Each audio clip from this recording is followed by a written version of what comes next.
Hello everyone and welcome to Gierok Farms. We are filming this currently on June 23rd and we are going to give you a crop update.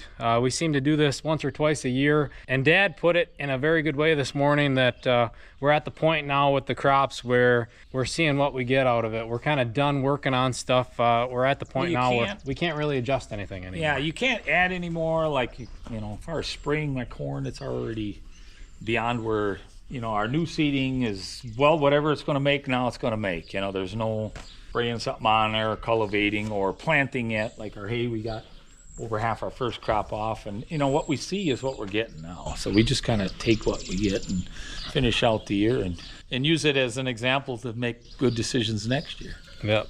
So starting off here in the main valley next to the buildings, our new seeding is looking really nice. We have oats as a nurse crop, and then a grass alfalfa mix as our main hay stand, which is starting to come through. I just looked in the records. It got planted on his birthday, April 14th, which is, I don't know, kind of earlier. There's not very few, I don't know, maybe only 1 or 2 years out of 30 I planted earlier, but the conditions were perfect as far as ground conditions, even moisture, everything, rains. I think we were somewhere around 90 pounds of oats per acre, maybe somewhere between 18 and 20 pounds of grass, which maybe is kind of high, but I like the grass for the baling part. And then the alfalfa was someplace around maybe 16, 17, 18 an acre. What I typically do is my planter's got the notches and where each lever is set. And then from year to year, I'll look at how things turn out and then refer back and say, well, turned out good last year, so we'll set everything that way again. I was just telling Aaron here, we've had an extremely amount of heavy rain. We had just one time a little bit of wind, but it was right before it headed out here, because this just headed out in the last 4 to 5 days here. And it's tall, and I thought we better take a picture of this while it's all standing more or less perfect yet. I think we've only had 1 year where when the combine got there, it was all standing perfect. Usually a few spots to go down. And the theory with oats is, especially for combining and then the new seeding, is if the wind blows it down or lodges it up soon before you can harvest it, it isn't too bad. But if it starts in now already, I mean, usually we're late July, first few days of August. So then it smothers your new seeding. Yeah, we don't want it to lodge up now and then the grass to start to come through, and then it just becomes a tangled mess. And then we did have, I know, 1 year where it was getting that bad that we just cut it and baled it. The weather you get closer to combining is very critical to whether you get really good grain or not. Just holding our breath on that, because we've had now, in the last few days, we've had 2 3-inch rainfalls. One was quite the gully washer, I guess you could say. Filled all the ponds up, but everything is so growing in, and pastures and hay fields and the cornfields are canopied. We didn't get much washing, thank God. Yep. You know. But it's wet out. Yeah, I think the ground is saturated now. We started off the year really dry. We did not have a normal winter when it came to snowfall, but now after midway through spring here, the average rainfall has definitely picked up here. We definitely added some inches. Once you go past 2 inches, it's already, you know, where you're getting runoff, and again, there's no going out in the field anytime quick here. Yep. You know, I would have to say the way this year's gone so far, it's almost completely upside down from what last year was. At this time last year, we did our crop thing. I remember walking through the fields, and ground was so hard, it's like you're walking on cement, and forecast was for virtually no rain all the way out. And when it did, it was only maybe a tenth. And then just about every day was a hay day. And this year is just the opposite. So a weather guy here about a week ago had his map up of June and said, okay, all the days that it rained and it didn't rain. There was only 4 days out of June by us here where it didn't actually rain.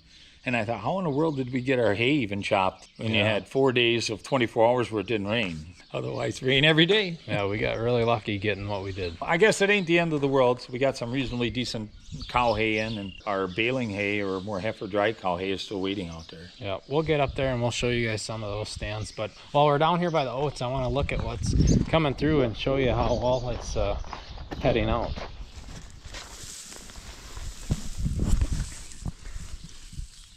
So when we say heading out, we're talking about it's putting on seeds, it's putting on that grain, and that's where the tops become heavy, and then it's more prone to tipping over and lodging. But before this, it's pretty resilient to strong winds and heavy rains and things like that. So that's really what it is, windy rain. don't even really have to be a storm, just windy rain and the water and everything. And like you said, the stem gets heavy. And once it lays it down, of course, the plant's already mature. It's not going to pick itself back up like a young crop would. Yep. And then looking down in there, you can see our alfalfa is starting to come through. And then even deep down in, you can start to see some grasses peeking through as well. So my predictions being that this is wetter, I guess we had reasonable moisture up until about the last week or so. Now we have over the top moisture, which grasses like water. And like last year, I noticed the new seeding from last year, which we never took off. After the oats, we didn't take anything off because it got so dry. There was virtually nothing there. Now making the first cutting up there is some grass. The alfalfa is obviously more dominant. I'm going to think in here, our grasses are going to become more dominant. You know, afterwards, it'll be competing with our alfalfa, which is fine as long as you have something. Because like last year, without an alfalfa, we would have virtually had no second crop at all. Yep. And then a year like this with the rain, well, you're going to get hay either way. I also want to add too that small grains like this, it's such a great weed suppressant and a nice restart. You know, if you look out there, we didn't put any chemical on this ground. And when I was a boy, you know, my dad had a Woods Brother 1-row corn picker, and he'd pull that with an M. So on any of the really hilly, crooked fields that we had for hay, to make a rotation, he never put corn up there. There was a handful of those fields after thinking back, and what he did is he would plow it up, put just oats, no new seeding in the first year. And some of them fields we could access the cows to it because it bordered the calf or the cow pasture. And then the next year he would put his new seeding in with it. So basically 2 years of oats. That was the rotation to get those back into a new seeding crop. Instead of now we got bigger tractors and some of the no-till and minimum till and then of course our harvest machines. I mean, the guy that done some of the custom combining, he was just like, you know, he goes, you know, we can basically go anywhere, even where we don't belong because of the hillside technology with the combines and the rotors and four-wheel drive and all those things. And so, yeah, that's why we see a lot of this corn from top to bottom. Years ago, you couldn't. You didn't have the machines. Yep. So that's a picture of the new seeding. Let's move and look at some of our hay stands here that we just harvested and the ones we got to harvest yet. So we made our way up on the hill here now, looking at these hay stands, and this is our first crop that we chopped, and now it's, you know, making its way to second crop, and it's getting pretty tall already. I think we might have cut this the last day or two of May. That's when we just started our pile, and we ended up with over a week of wet weather. Yeah, this was the first stuff. This is where we did, I think we did what, 10, 11 acres or something like that. There's 12 in here. We couldn't do that much. That window was very small. And the ground was kind of wet yet. We're kind of holding out, waiting for better conditions, which then didn't really come, but that's how you do it. Neat thing is now when second crop comes, because we do try to bale it, you know, this will be a week ahead of the other stuff, so it won't all be at once. If usually baling's going to take us longer to get done. The rest of first crop that we chopped, that was harvested maybe a week and a half, 2 weeks behind this stuff. This would have been the last few days of May. That, I just looked, we were the 8th, 9th, 10th of June. When it was cut and chopped. And you know, the interesting thing is this year started off as an early year. Grasses and everything, the pastures, everything was way ahead, good 2 weeks ahead. So we did that fence project up there. We were able to do some bulldozing here in later March, and it was so dry, and thinking like, gosh, normally we can't do projects like that till like July, August, and maybe September before it's fit. And then now we almost got a full month of where you can virtually do nothing. Yeah, you're stuck waiting. You're waiting on it. So now here, this would be cut for the heifers and dry cows, and it's very, very steep. This camera does not show how steep this is, but with the very wet conditions, even with a few really good days coming up, you wonder if you should wait and let the ground settle out, because I mean, we could get in a skid, or it's not too worried about ruining the stand, because this has never been renovated since I came here. We pretty much just cut the first crop, would put up electric fence here, and then the cows' main pasture borders it. So they'll graze this 8-9 acres here until October, and we pull all our electric fence out, and then I manure the whole thing, like let's say later October, early November, you know, especially if the ground conditions are good. So this gets fed, but we've never tilled it up and done anything that way. Typically it's more forgiving if the four-wheel drives and when you turn are tearing it up a bit, it will recover. Yeah, it kind of almost aerates it in a way, to be honest. It's more about not ruining the machinery, and then of course I've had it where you can even get clumps of them sods in your dry hay, you know, like you're feeding hay over winter and you get dirt. It's just stuff that when you turn around, if you're not careful, you end up with some of that. The rake picks it up and throws it into hay, and that's, I don't know, none of that's ever a good thing. Being in this spot and looking back at last year's crop update, it's night and day. It really shows the difference between last year's video. You could see on the tops of the rolling hill here where the hay stand was really struggling because it was too dry. It didn't get enough water to grow. And it was just in the valleys that was more greener and you could see the dirt. But I do remember standing in exactly this spot. So this was already made maybe 2 weeks before we videoed, and it was just dry as a desert. It was just a, you know, a yellow brown nothing. And now we're sitting overgrowth and yeah. I want to think we got maybe over 6 inches of rain in the last week. It's just crazy how we can start off a year, and I know a lot of the neighbor farmers that, especially older guys, are like, this is going to be bad if we don't, you know, super dry in March. Should have been completely opposite at that point. And now we're looking at, well, I think our water table is finally replenished, maybe 100%. We're looking at completely opposite. I don't know, I've had a few years in the past where we've had this struggle of making hay and all this at this time of the year, thinking it's never really going to give us a break to get anything done. And even the corn, some of it got wetted out. And October, it was just about every day was sun and nice and perfect all the way. Harvest was, it was just crazy after the year's almost done for growing. And with the pastures behind us, it's something to mention too, that obviously in a year like this, the pastures are doing very well. It's getting to the point where the cows can't even keep up, especially on the back 80 there. Yeah. I've got to say again, out of the 30 years, I would say this was the last 2 months. So we've been grazing since about early May there till now we're getting towards late June. And this has probably been one of the best grazing years, I think, maybe out of all of them. It hasn't really got super hot. We've had a few muggy days, a few where it got hot, but very short periods of time. And grass don't like heat. Cows don't like heat. So yeah, now they're under the trees. But even now, it's not that hot out here yet, you know, for being midday. Good grazing weather. Even this morning now, the cows came home quite late, which that's what you want. You want to stay out there and eat the grasses and come home just for the milking. Moral of the story is, a really good hay crop this year, and some of our grassy stands are getting a little too old at this point. We have to kind of keep an open mind, because sometimes it's the grasses that are down in certain places. You can get years where something like the orchard grass and some of these grasses they'll head out, they'll be way up here, but your good nutritious stuff is still only that tall down in. But it really doesn't matter. What we're going to do is we're going to cut when we can and take what it gives us. And again, I talked to a guy yesterday who's got a beef herd. He says, you know, you almost really don't want to make it too good. You want to make it dry and everything so it keeps good and that. But he said they just get too fat anyway. But you still want to get it made and maybe get a second crop and some grazing in and stuff. So we're going to move on to the row crop side of things. We got a lot of different scenarios with corn this year that differ a lot from last year. So we're going to make our way to some of our cornfields. So starting off on our front piece that's on the hill, this is a beautiful stand of corn. Dad just mentioned that he thinks this is the best looking corn on the farm right now.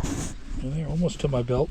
And so this one got planted, I think we were May 9th, 10th, 11th, and 12th. I think that's when I planted pretty much everything. But yeah, I planted this one first, but everything kind of got planted within a 2-day window there. But conditions were good. So this one got the turbo tilling done. So it was corn last year, which was a no-till sod last year. We did have concerns last year where there was spaces where the corn wasn't, or it was real short, or I think it just didn't germinate because it was no water. At harvest time, if you watch some of those picking videos, this yielded out really good. It done well. This got manured really heavy and turbo tilled here in the spring. And yeah, the conditions were pretty decent, ground conditions, everything like that. I think another 2 weeks and it'll probably start the canopy pretty well. Yeah, very even emergence, really even emergence. Especially in a wide row scenario like this, there's a lot more plants closer together, and it germinated very well.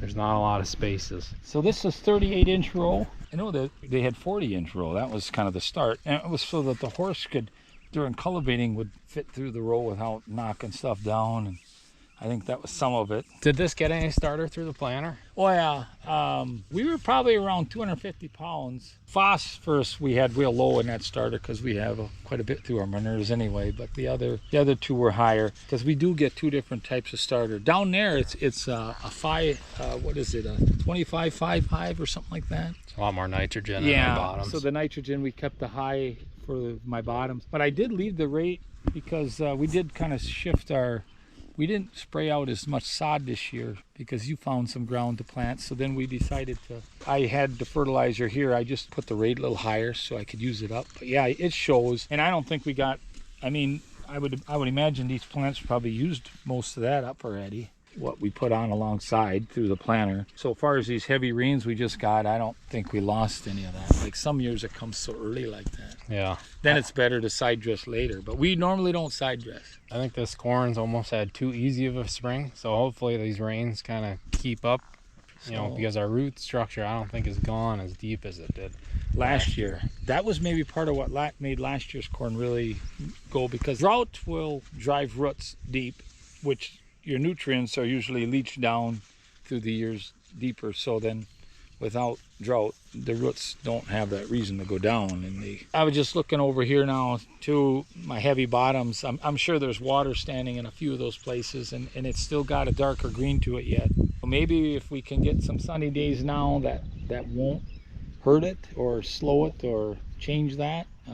I've seen some videos of some of these central Minnesota guys. It's like lakes in their fields. Yeah, I think we're very fortunate. I think on your bottoms with your cover crop program and the amount of organic matter, it has really helped with the amount of water that your soil can retain compared to others. Because we have neighboring fields near us that aren't cropped the same way, and you can tell that a lot more water just hangs up and pools on top versus incorporates itself. So after, my brother's farming similar to us, so just comparing notes and over the last 2 weeks, that's just how farming is. You're looking, you're wondering. What we've noticed this year, and it shows night and day, where there was any tillage done, it seems like the corn is looking better. The no-till corn, it doesn't really make much sense because maybe because we didn't get real warm, but the soils weren't cold because we had an early spring that way. But there's night and day where the tillage was and where it isn't, and how much better the crop looks, where even if it was just that turbo till where you just work the surface or something, that doesn't show up like that every year. No. Some years you would think, why did we plow? We could have just planted it in that. So you don't know what, the thing is you don't know what you're going to get. You don't know what the weather's going to do, so you have to kind of go off of what you've seen in the past. My dad used to say 9 out of 10 years it was always better to do his plowing in the fall. I've noticed it with the oats here, how the soil's worked up, because we turbo-tilled it in the fall. You did a video there after we took the corn stalks off. It was kind of nice in the spring. Then we manured it in December, and of course in the spring we went over it again lightly. The soil and seed bed was perfect. Now this field, just the upper half I did that too in the fall. In the lower half we left because it is a wider field and it's a hillside, so I thought, well, we're going to experiment a little. But I could tell when we went over in the spring with our turbo till through the whole thing, that upper half, the soils were a better seed bed, but it's near the trees more, and it may not dry as nice, so then it did. But now when you look at the crop, it's pretty even. But that's just it. Typically fall plowing, and you're probably, I would say the biggest risk with fall plowing is erosion. And then, of course, if you go out there with manures through the winter or early spring, and now you're kind of stomping it back down. And I suppose you can say if you rough it up with the plow, your manures maybe are more likely to hang on. Or if you had heavy trash or something like that, that would help a lot too. Yeah, so I want to add too, with all this moisture, I think this piece is going to be better off if this continues on, because this drains very well. It's a little light, a little bit of sand. Actually, this whole hill that blends into by our buildings, it is more, the knobs are got a little more sand in them. there's a good heavy ground here. It's just got a little bit of sand in it through what's in this hill, where versus our bottoms. I mean, stories my dad's told me when he was a boy, and his dad told him. He used to talk all these heavy bottoms in our area here. The creek didn't have a defined spot. It would just kind of sprawl out over the whole thing. He said the horses wouldn't even be able to walk around down there because a horse hoof, that's solid between like a cow hoof. So they would almost get stuck in there. So they worked the hills, and that washed into those bottoms. Over 50 years of that, now we got some heavy soils down there. The creeks were dug and straightened probably already back in the 30s and 40s and 50s. Then, of course, that drops the water table down. Now we're taking advantage of that heavy soil down there. And that's a good transition. Let's go check out those fields here before we move on to our no-till ground. Hold up here.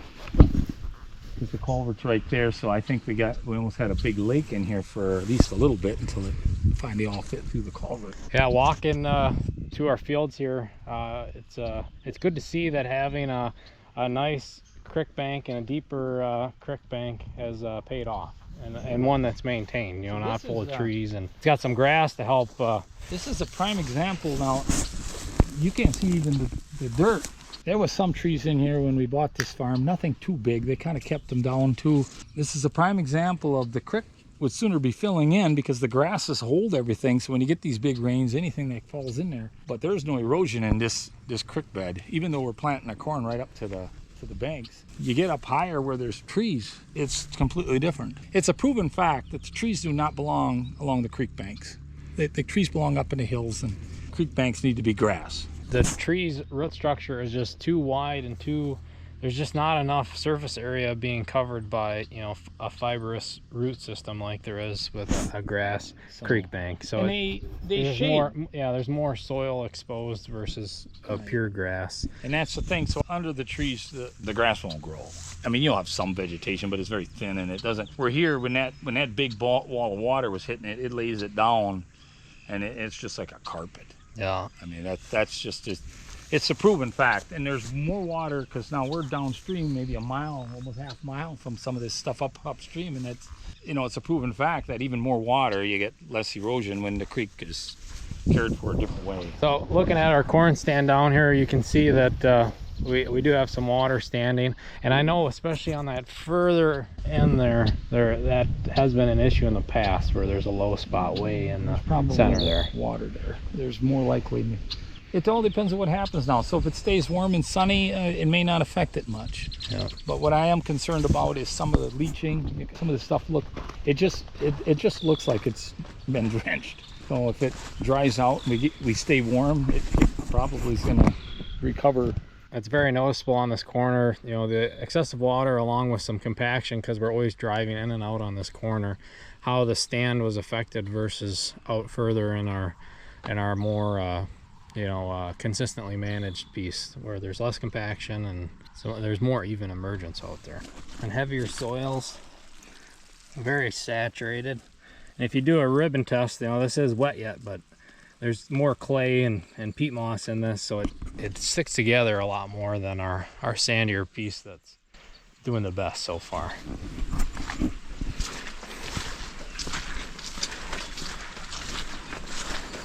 And that's the thing now, you almost got to kind of look the other way now and say, the heck. Yeah, if we get a dry, normal summer here, I think this corn will shoot right past this oversaturated. And then another point to add on this field, as for weed control, it's been pretty good this year when it comes to broadleaves and the residuals that you put on, but we are noticing in this field that some of that rye and those grasses are coming back, especially in that corner. I think it's more grasses, but it was just spotty, and the corn is ahead of it. And now with the corn this tall, in this wet conditions, we're not going to even. It's going to be silage corn. We're not going to.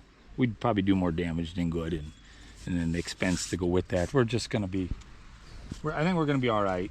It's going to be better than average. As of right now. Yeah, it'll beat those grasses, the canopy, anyways. Because when I sprayed, and I mean our corn was just starting to spike up, where you could just see the rows. And I noticed maybe 4 to 5 days after that, when the corn already had several leaves on, you could see whatever was in there for grasses was dying, and you know, it turned color and that. So we had our control right off. And the interesting thing is we didn't get no real heavy rains then until just recently. So I'm kind of surprised, like our punch wore off pretty quick. So, because it was controlled, it wasn't like it was there before I started, and then but anyhow, I mean, last year, no water, and sprays usually take water to incorporate them in to activate them, and there was an issue there too, and the corn did turn out real good anyway. Yeah, well, I know if I had to choose between a weed, I would much rather see grasses like this versus like last year where you had velvet leaf popping up and some of things them, like yeah, that. which I haven't seen any this year. So again, it's it's the conditions. Yeah, the broadleaf control has been really good this year. So yeah, and the grass is well, it's good for erosion and all that too. This is our no-till ground right here. Dad actually planted this on the same day that I planted my rented ground. Yeah, this is no-tilled into an old hay stand here. I'm looking at the vegetation here. I'm really surprised how it shrunk up, because there was quite a rug here. I mean, it was getting pretty tall already. Yeah, it was sprayed kind of late. You know, for what we wanted to do because of the weather, and it's really, you know, it's like it's all almost gone already. Typically, it's almost fall before that happens. So yeah, we think the water and the rain on and off is really breaking down all the sprays. Really, for whatever reason, gave it this everything. There's not one weed in here. And the rate's less than down there. I know that. Typically, we don't put as much on here because the soils aren't quite as heavy up here. But it is clay more. But this is doing about as good as expected. We do get, I don't know, I'm looking at some of the spaces and gaps here. I don't know. Is it insects? Is it, what was it? It ain't the planter, because everything else we've looked at was pretty even. Yeah, and it looks like it's more like the bottom side of the field too. Like it's not as bad on this upper half here. So. And sod, maybe, you know, that's the thing. You're knifing it into a really thick rug initially. So did it somehow not get it in right, or? Yeah, it could have been this one row maybe wasn't deep enough, or in certain spots it didn't get deep enough because it was harder, or it could be insect problems. There tends to be more insect pressure in a situation like this. Yeah, so on the sprays we do add a little bit of insecticide with it. Just no-till sod fields that I would normally do. I mean, I'm happy with it. It's pretty respectful. Usually what we've noticed with the no-till is it's always behind, and it never looks very good right away. And then as we get into July, later July especially, it goes right past all the other stuff. Yeah. I think the nutrient level in this field is really high, being that there hasn't been corn here for 10 years. Yeah. So moral of the story is the no-till's a bit behind, but I think if it gets dry here late in the summer, I think the no-till will pull right through, and you'll see the benefits of the no-till ground. Yeah. It's never yet it's got to be almost 20 years since we've always had a field or two of no-till, and it's never let us down. Yeah. You know, I think it's just the old sod. It's got everything it needs. It just takes a while to get going. A lot of times what it is, it's cold ground, which I don't believe that's the case this year at all. I think the soil temperatures were up right away, you know, before planting, before we sprayed even, I think it was. So that's a look at our no-till field, and then the hay fields up here you can see in the distance. That was the later harvested stuff. But we still do have some older grass stands that we need to harvest yet. So. Yeah, we got a couple acres here, which gets really steep in there, so we just leave that. I have never put corn on that patch yet, and I don't plan on it. So we just leave that for baling, always on the later side. And then what we can do, because it does connect to our heifer pasture, we have ran electric fence here. Sometimes we'll still make a second crop, but it all depends on the year, I guess, and all that. And then maybe we'll graze a third crop or something like that. But the one thing out here with electric fence, because we're so far away from we can't see it from the barn and stuff. The deer come through here a lot. We have to really watch it. If they get out here, they're just going. Like we said before, there's nothing really to prevent them from getting in the corn or the neighbor's crops. Yep. Down below there, we're down there. We're near it. We can watch them. We can kind of address it before it's a disaster. Yep. So that's a look at the corn up here on the hill. We're gonna move on to my corn and see how that's doing. Okay, so we're up here in my field, and as expected, it's not as nice as Dad's. This field has been neglected over the past probably decade. It hasn't seen much for fertilizer. I think what I'm learning, just looking at it, you can see a lot of my tracks, especially back in the entrance of the field, coming in here over the top of the corn. I think next year I'm going to switch to a program where I'm doing a lot of it before planting or before the plants are peeking out of the ground, because it got sprayed second week of June or first week of June, and then side dressed around that time too. And the soil conditions, it was just too wet. I think I did more harm than good on the rows I did run over. Well, my thought is the window was very small for everybody, and then being you have your other job besides, didn't help much. But I don't think you could have did it. You could have made it much better. I mean, maybe when you first worked it was a little wet, but it did kind of keep raining there. I always think that's maybe always one tough thing but because if it didn't rain, it would have stayed real chunky, you know. But yeah, I don't know if that would affect it. It seems like all your plants are there for the most part. It's mostly when you tried to reapply fertilizer in your spray where your tracks are. You slid and I think that if you guys watch those other videos, I had one row that wasn't doing quite as well, and I think that bounced back and is on the same page as the rest. Especially looking out there where I didn't run too much corn over, all 6 rows look pretty even. But then in here where I had to travel across a bunch and turn around, it's noticeable what I had to run over. There's just the rows aren't long enough here. I'm thinking next year, if anything in the fall, maybe some light turbo till to break the stalks up, or just, you know, chop the residue up with that flail chopper thing. Or and then in the spring, fertilize and then turbo till again, and then plant into that. And then at this time next year, you'll have a whole different idea. Probably, yeah. And spray when the corn's this tall. Well, yeah, there's always, and that's kind of down there. So I even went out at way late at night to finish my spraying one night, because they were talking rain and the corn was barely out of the ground. The soil conditions were quite okay yet. Thought I waited till morning, then it rained again. It would have been several more days. Corn would have been taller. Would end up a little more what you had going on. So that window was very small. But again, you know, you talk next year, so if you'd put all your fertilizer on right away, you could have had a lot of it wash away. Or you could say, hey, it stayed drier in early June, you could have got a better punch out of weight. And you'll never know. One thing is, for me, an experience, this is a very hard field because it's steep, it's very crooked. Like you said, it hasn't been sod forever, so it's corn on corn on corn, so it is a tougher one to get a respectable looking crop. Maybe it's good you start out with hard land to get a good looking crop going. Yeah, then when I get the nice stuff by the road, then I got it all figured out. Well, yeah, I think next year I'm gonna do more pre-plant type stuff. Like this planter pass right here is just beautiful. So that makes me think that that one row unit that was a little off, it came out of that, and it's on the same page as the rest of the rows. The unevenness I have throughout here is from me running the crop over and turning around.